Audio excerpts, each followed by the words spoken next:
क्या चुनाव ही परम सत्य है, बाकी सब मोहमाया है? कोरोना तो आनी जानी है, राजनीति ही असली कहानी है। कोरोना बिहार में तूफान की रफ्तार से बढ़ रहा है। चुनाव की चिंता में डूबे नेताओं से लेकर अधिकारियों को भी कोरोना अपनी चपेट में ले चुका है। 20 जुलाई तक करीब 27,500 से भी ज्यादा पॉजिटिव केस बिहार में सामने आ चुके हैं। हाल ये है कि अस्पताल के बाहर फुटपाथ पर मरीज अपने नंबर के आने का इंतजार कर रहा है, तो कहीं बिना कोरोना का टेस्ट किए ही रिपोर्ट बना दी जा रही है। टेस्टिंग की स्पीड पर नजर डालेंगे तो कछुए की चाल भी तेज नजर आएगी।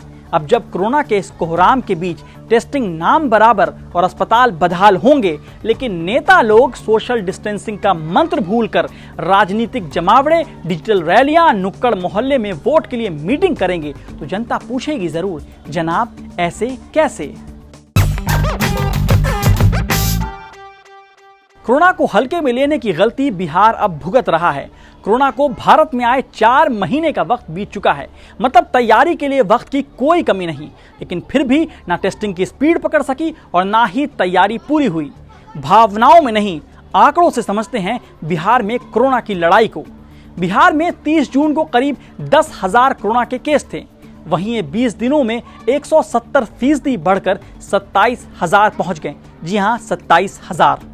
अब एक्टिव केस की बात करें तो 30 जून को एक्टिव मरीजों की संख्या 2132 थी, जो 20 जुलाई को बढ़कर 9732 हो गई, मतलब करीब 5 गुना ज्यादा। जिस रिकवरी रेट को लेकर बिहार सरकार सीना चौड़ा करके घूम रही थी, उसका हाल भी जान लीजिए। जहां 30 जून तक बिहार में कोरोना मरीजों का रिकवरी रेट 77% था, वो अब घटकर 63% पर आ गया है। जी हां, 63%।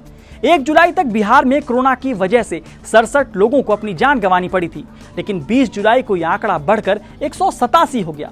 मतलब इन 20 दिनों में सिर्फ केस ही नहीं, मरने वालों के नंबर भी 2 गुने हुए हैं। अब आप कहेंगे, अरे दिल्ली और महाराष्ट्र के मुकाबले तो कम केस हैं। तो चलिए आपको इस कम केस की कहानी भी समझा दें। 12 करोड़ की आबादी वाले बिहार में 19 जुलाई तक सिर्फ 3,88,000 टेस्ट हुए।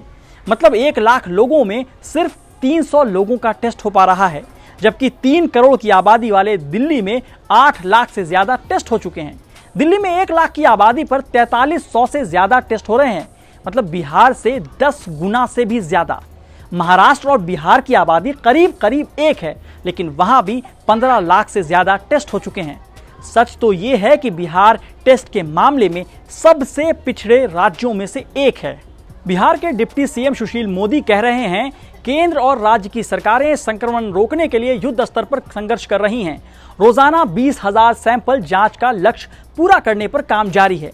लेकिन डिप्टी सीएम साहब से कोई पूछे कि कोरोना को भारत में एंट्री लिए 4 महीने का वक्त बीत गया, लेकिन एक दिन में 20,000 टेस्ट तो दूर, पहली बार बिहार 14 जुलाई को 10,000 टेस्ट का आंकड़ा छू पाया था। ये तो सिर्फ टेस्ट की बात हुई। अगर अस्पतालों में झांकेंगे तो सच्चाई और भी डरावनी दिखेगी। बिहार सरकार के गृह विभाग के पूर्व अंडर सेक्रेटरी उमेश रजक को एडमिट होने के लिए पटना एम्स के बाहर फुटपाथ पर घंटों इंतजार करना पड़ता है। ये है कि बोले कि अंडर सेक्रेटरी हैं होम डिपार्टमेंट के। बारिश होते ही अस्पताल डूब जाते हैं। रोहतास में मां और बेटे का बिना सैंपल लिए ही कोरोना पॉजिटिव बता दिया गया। कटिहार में टेस्ट नहीं बल्कि सिर्फ रजिस्ट्रेशन कराने पर ही निगेटिव रिपोर्ट का मैसेज मोबाइल पर आ गया। बिहार के खोखले हेल्थ सिस्टम पर लिखने बैठेंगे तो पन्ने कम पड़ जाएंगे और कलम की स्याही सूख जाएगी। लेकिन इन सब के बीच सवाल यह है कि क्या बिहार सरकार ने बिहार की जनता को टेकन फॉर ग्रांटेड ले लिया है? जब दुनिया कोरोना से लड़ने की तैयारी कर रही थी, तो राजनीतिक पार्टियां क्या सिर्फ चुनावी तैयारियों के लिए सोच रही थी? बिहार में एक बार फिर लॉकडाउन लगाया गया है, लेकिन इसकी नौबत ही क्यों आई? टेस्ट करने में अब भी बिहार सबसे पीछे क्यों है? चुनाव पर जोर और कोरोना पर कमजोर। ऐसा होगा तो जनता पूछेगी जरूर, जनाब ऐसे कैसे?